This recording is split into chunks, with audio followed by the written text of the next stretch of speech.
अमीर घर का जवान मालिक हर रात चुपके से नैनी के कमरे में चला जाता था। वो देखता कि नैनी सो रही है, फिर धीरे से उसे किस करने की कोशिश करता, लेकिन तभी औरत अपनी आंखें खोल देती। वो वहां से जाने की कोशिश करती, लेकिन आदमी तुरंत उसे अपनी बाहों में खींच लेता। औरत मजबूरी में उसे याद दिलाती कि दोनों की उम्र में पूरे 10 साल का फर्क है, लेकिन आदमी को इससे कोई फर्क नहीं पड़ता था। असल में उसे तो बस उससे सोने से पहले कहानी सुननी होती थी। 6 साल पहले अपने पति से तलाक लेने के बाद वो औरत एक अमीर परिवार में नैनी बनकर आई थी। उसका एक्स पति उसकी नौकरी खराब करना चाहता था, इसलिए उसने कुछ नकली फोटो बनाकर सबको दिखाया और कहा कि वो औरत धोखेबाज है। लेकिन उस अमीर आदमी ने उसकी बात पर भरोसा नहीं किया। उसने अपने बॉडीगार्ड से उसे बाहर फेंकवा दिया। औरत को बहुत बुरा लगा। उसे लगा कि उसकी वजह से परेशानी हो रही है, इसलिए वो नौकरी छोड़ना चाहती थी। लेकिन उस अमीर आदमी ने उसे अपनाया, रहने की जगह दी। जब औरत पहली बार उस आदमी के बेटे से मिली तो लड़का उसे बिल्कुल पसंद नहीं करता था। उसने सीधा पूछ लिया कि इतनी कम उम्र में कोई नैनी क्यों बनता है। लेकिन जब उसने सुना कि औरत के पास जाने के लिए कोई जगह नहीं है तो उसका दिल थोड़ा नरम पड़ गया। फिर भी वो उसके करीब आने को तैयार नहीं था। अमीर आदमी ने औरत को बताया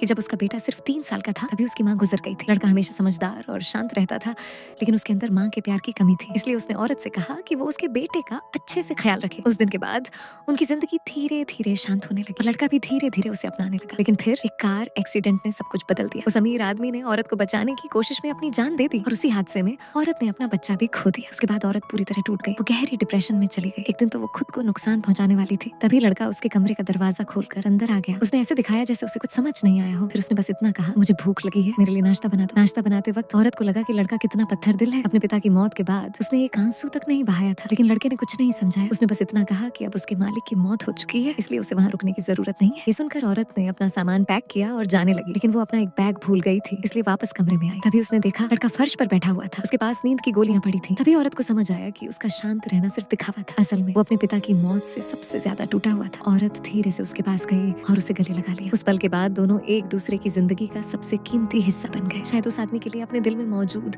अपराध बोध की वजह से औरत हमेशा लड़के के दिल के घाव भरना चाहती थी। वो उसकी जिंदगी का हर खास पल संभाल कर रखती, हर जन्मदिन पर उसके लिए सरप्राइज तैयार करती और लड़का भी उसका ख्याल रखता था। जब भी औरत को बुरे सपने आते वो तुरंत उसके पास आ जाता, फिर कहता, मुझे सोने से पहले कहानी सुनाओ। 6 साल बाद औरत की देखभाल में बड़ा हुआ वो लड़का कॉलेज पहुंच गया। एक दिन उसने बताया कि उसकी एक क्लासमेट घर आने वाली है।